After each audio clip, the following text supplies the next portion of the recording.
मन का संबंध आपके कानों से जब तक है तब तक ही कथा में क्या सुन रहे हो आपको पता है। लेकिन जहां आपके मन से आपके कानों का कनेक्शन टूटा तो आप तो कथा में हो लेकिन कथा आप में नहीं पहुंचेगी। कुंभ का अवसर था, हरिद्वार में रेलगाड़ी खड़ी हुई थी और किन्हीं सज्जन को यहां से लखनऊ जाना था। टिकट तो ले लिया, लेकिन जाकर जब ट्रेन को देखा तो ट्रेन तो भरी हुई है, छत पर भी लोग भरे हुए हैं। अब वो देखकर वापस लौटने लगे, भाई क्या करें, अगली ट्रेन कोई है नहीं, लखनऊ पहुंचना जरूरी है। वो यात्री परेशान हुए घूम रहे थे। एक कुली ने देख लिया उनको परेशान होते हुए, उनके पास पहुंचा, कहने लगा भाई क्या बात है, बहुत देर से मैं देख रहा हूं आप इधर उधर घूम रहे हो। उन्होंने बता दिया भाई हमें लखनऊ पहुंचना है, टिकट हमारे पास में है, लेकिन ट्रेन को देखकर हिम्मत नहीं हो रही इसमें चढ़ने की। कुली कहने लगा आपको, आप बताइए आपको चढ़ना है क्या? हाँ भाई बड़ी कृपा हो जाएगी। कुली कहने लगा लेकिन पैसे लगेंगे। वो कहने लगा भाई जितने पैसे को दे देंगे, एक बार सीट दिलवा दो मैं बैठने की।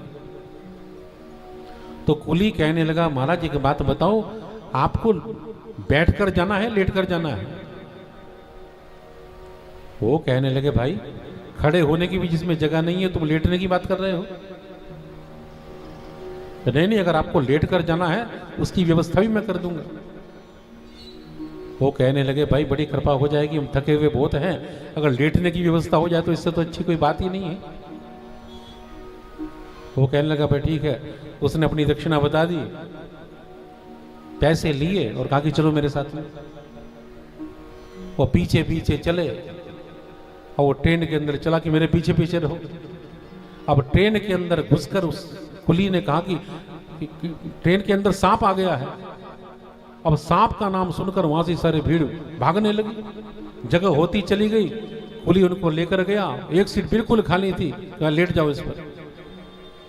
अब सांप का नाम सुनकर सारे भयभीत होकर भागने लगे, ट्रेन खाली हो गई, बड़े आराम से लेट गए। अब थके हुए बहुत ज्यादा थे तो लेटते नींद आ गई, सोते रहे 8-10 घंटे तक।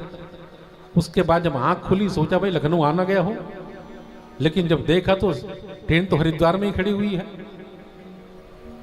बाहर जाकर पूछा भाई कौन सा स्टेशन है? कि भाई हरिद्वार।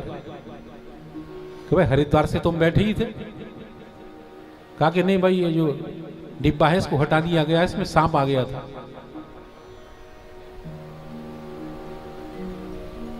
तो जैसे ट्रेन का डिब्बा होता है वो जब तक इंजन के संपर्क में रहता है तब तक ही गतिमान रहता है,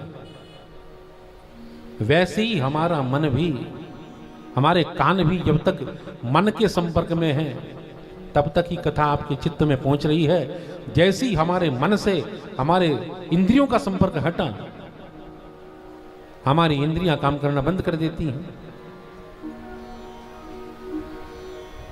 लेकिन भगवान का नाम वाणी से निकल रहा है, आपका मन भगवान में है या नहीं है उससे कोई फर्क नहीं पड़ता। आपका भाव चाहे कुछ भी हो, लेकिन भगवान का नाम यदि वाणी पर है तो भगवान के नाम का काम कल्याण करना है वो करेगा ही। जैसे आग जल रही हो, उस आग में अपना हाथ आप डाल दो तो अग्नि आपसे ये थोड़ी पूछती है तुम्हारा भाव क्या है, वो तो जलाने का काम करती है, वो आपका भाव थोड़ी पूछेगी तुम किस भाव से हाथ डाल रहे हो। नदियों का काम बहा कर ले जाना है, आपका भाव चाहे कुछ भी हो, आप नदी में कूद गए तो नदी तो लेकर जाएगी भाग। वैसे ही भगवान का काम कल्याण करना है। भाय को भाय अनक आलस हूं, नाम जपत मंगल दिसि दस हूं।